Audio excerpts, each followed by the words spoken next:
Hello friends, I am Chevee. Welcome to my shed. How are you today? How's life in your world? How's things where you are? Please let me know in the comments. Today, I'm going to finally introduce you to Utilities Project. This game I started working on back in 2014, and it's gone over a whole lot of development since that time. But what it boils down to is a Euro-style route building area control game. This game is, I don't want to say it's perfect information, but it's close. And I'll explain myself in a second. But in the game, you are players, you are the CEO or the contractor of a firm that has taken over the development and maintenance of the city's infrastructure because it is fallen into disrepair. The city is comprised of several projects broken up over these districts. And with those districts, each of them are assigned a district. Each district is assigned a... Let's randomize this a little bit. Each of these districts have a need. They need to have either gas or pipe fitters, electricians, plumbing, or just general building repair or road crews, however you want to think of that. In order to work on or complete projects between two districts, you will need to have laborers that equate to the two district needs. And those laborers are provided by these decks of cards. This is the part of the game that is not perfect information. And this is kind of also the magic sauce behind the game, is the way these decks of cards work. Unlike other games that require or that use cards for resources, these decks don't necessarily contain just the resource as shown. So this deck does not necessarily contain only builders. There are also a few other cards in the deck, and then the rest is builders. So in each of these decks there are a few of the other resource types as well as some journeymen, which are wilds. And so these are shuffled at the beginning of the game, and you'll draw your initial hand of cards based on your first placement of crew. So every player starts with a number of crew. In a 4-player game, I believe that is 18. I could be wrong. I'm just riffing off the top of my head. You have some crew members, and then you have some resource tokens, or some influence tokens. And then, of course, you have a score token.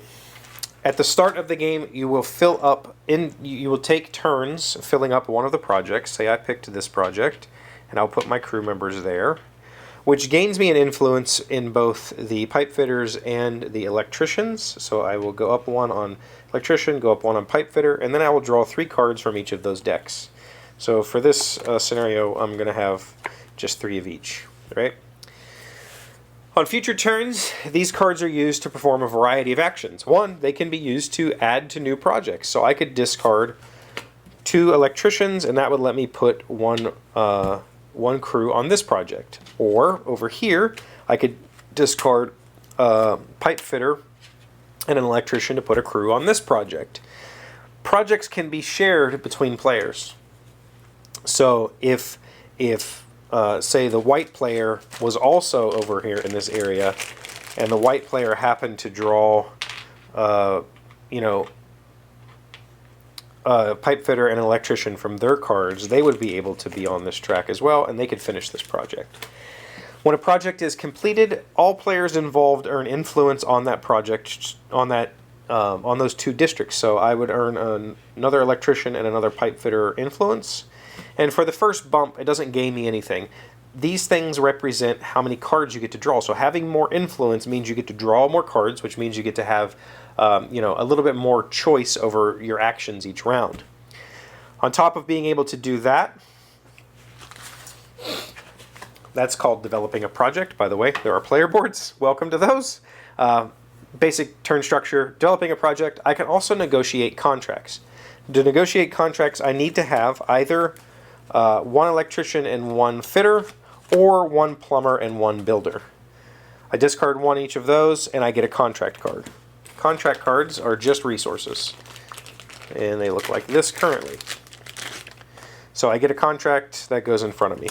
Contracts are used to purchase three things.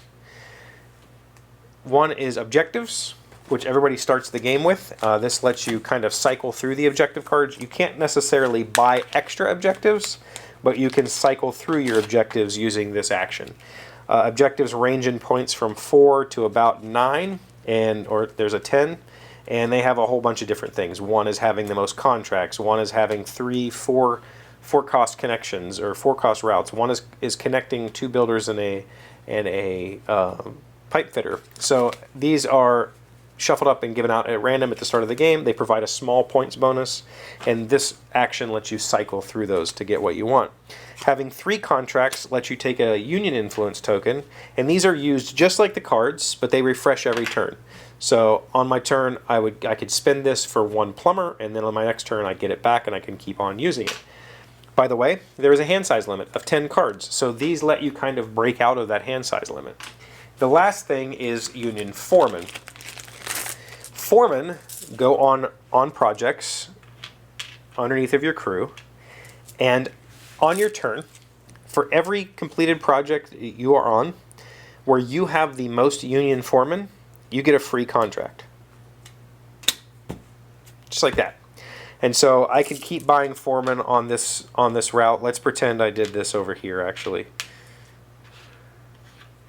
I buy one, you buy one, I buy another one, now I'm getting a contract again, you buy another one, now nobody's getting a contract. We can fight back and forth using these union influence, or these union foremen, to fight over who gets contracts for that. At the end of the game, additionally, these projects that have union foremen are worth 5 bonus points for whoever has the most, so it's a good thing to fight for. And lastly, the thing that you can do, and the thing that often determines who wins the game, is purchase upgrades as well as victory point conditions. The first upgrade lets you expand. This lets you use your laborer cards to place laborers anywhere on the board.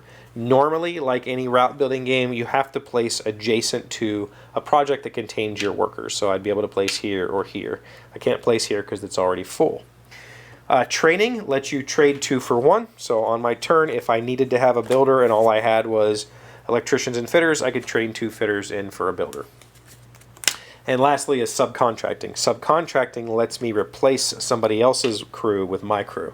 The person that gets replaced gets a victory point, but at the same time I get to go up on the tracks for those things, which then in turn here lets me draw extra cards, which also gets me an extra victory point at the end of the game. So every action that you take will benefit you in some way, shape, or form. You'll either get more resources, you'll get more victory points, or you'll get to diminish your opponent's contract gaining, essentially. Lastly, you have this chart over here which lets you get scoring bonuses. For one, this top chart, if you have connected all 3 districts of a type, say you connected all 3 of the builder districts, for instance, they all connected on one continuous chain, you could buy this with one of your crew, discard 2 pair, and the first person to do that gets 12 points. The second person gets 10, then 8, then 6. The second one is just straight up buying points. For a full house, you discard 2 of a kind and 3 of a kind. You can just get 10 points and then 7 points and 3 points for first, second, and third. And lastly is some scoring bonuses for the end of the game. These are unlocked by discarding 3 of a kind, 5 of a kind, 6 of a kind, and 7 of a kind. Plus, these last 2 spaces require 2 workers. So the first person to do it spends 3 of a kind and a dude, 5 of a kind and a dude, and then 6 of a kind and 2 guys, or 7 of a kind and 2 guys. And these unlock these scoring bonuses, which means at the end of the game, for having this unlocked, you get 2 points for every union influence token you have. You can be on these multiple times, so I could take both of these and score 4 points for every union influence that I have. Here is 3 points for every 2 government contracts. So hoarding these and keeping these until the end of the game could score you a bunch of points. And then getting bonus points for each project that is connected to your starting project. So having a routing network that is fully interlocked would score you an extra bonus points. And again, you can take these multiple times. You can take these multiple times as well. Kind of first come, first serve. The things on your player board, you can't be locked out of these. Each person has one of these boards, so you can unlock these at any point during the game that you need them. The game lasts a number of rounds equal to the number of Union foremen that are put out. It's 3 per player. So in a 3-player game, there'll be 9. Or you have the same number of people over here. So 3 per player of bonuses unlocked. So if once the 9th thing is unlocked over here, we'll finish that round. Once the 9th token is taken, we finish that round. And then most points wins. And that is a pretty quick overview. Hopefully it made some sort of sense. This game has probably evolved the least out of all the games that I've worked on over the years. It just kind of happened, and it works really, really well. I added the scoring mechanism to give it that extra layer. It used to be just this, and it didn't really have a lot of... It was missing this extra layer of having some sort of race-type mechanic, or I want to unlock this first because I want to get the biggest bonus, but you're also trying to do that. And adding that really opened the game up, and it's become, I actually really enjoy playing it. And so haven't the playtesters. We've all really enjoyed this game over the years. So that is my currently called Utilities Project, and I hope you enjoyed the overview. Thank you for being here as always. Thank you for liking, commenting, subscribing, being amazing friends, wonderful people. I really appreciate you, and I'll see you again on Monday. Today's word you should know to sound smart is homogeneous. It is an adjective meaning consistent in composition or uniform in texture. By the mere act of watching television, a heterogeneous society could engage in a purely homogeneous activity. William J. Donnelly, an American media critic. Homogeneous. Homogenous. Did I say is it homogeneous but it's heterogeneous, or is it heterogeneous? Heterogeneous? I don't know. I don't know.